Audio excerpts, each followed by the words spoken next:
ជុំរៀបសួរបងប្អូនទាំងអស់គ្នាថ្ងៃនេះនាងខ្ញុំសូមបង្ហាញជូនបងប្អូនពីរបៀបធ្វើជ្រក់ឆៃថាវបែបកូរ៉េចាគ្រឿងផ្សំមានដូចខាងលើ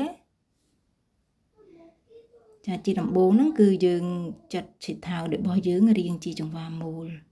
បើសិនជាបងប្អូនមានប្រដាប់ឈូសបងប្អូនអាចឈូសវាក៏បានដែរចាចាត់វាបែបហ្នឹងមក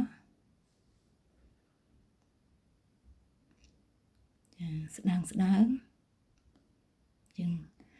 បន្ទាប់ពីចាត់វារួចរាល់ហើយនាងខ្ញុំយកវាទៅច្របល់ជាមួយនឹងអំបិលដែលនាងខ្ញុំប្រើអំបិលចំនួន1ស្លាបព្រា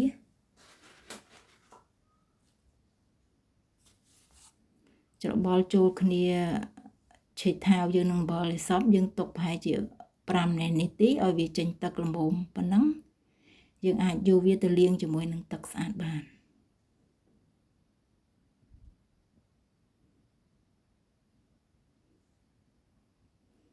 ចា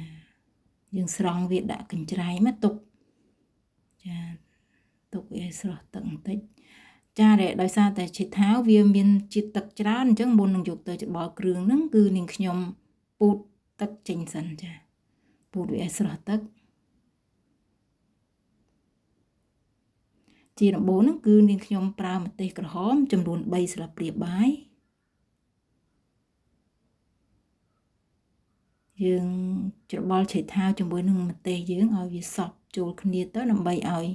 ជ្រក់របស់យើងនឹងមានពណ៌ស្អាតចាឃើញថាវាសព្វល្អហើយគឺនាងខ្ញុំប្រើអំបិលប៊ីចេងបន្តិចចាខ្ទឹមចិញ្ច្រាំចាទឹកខ្មេះចាត្រង់កន្លែងនេះបើសិនជាបងប្អូនមិនចូលចិត្តជូរទេគឺបងប្អូនអាចមិនដាក់ក៏បានដែរចាហើយនឹងស្ករសចំនួន1ស្លាបព្រាបាយកន្លះអញ្ចឹងយើងច្របល់វាចូលគ្នាទៅ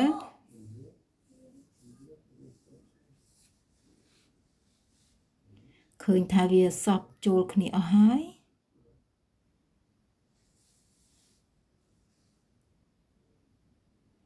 ចាយើងអាចដួសវាដាក់ចានបានចា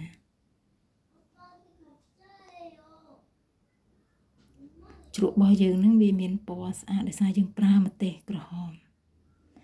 ចាសូមអរគុណចំពោះការតាមដានវីដេអូរបស់នាងខ្ញុំ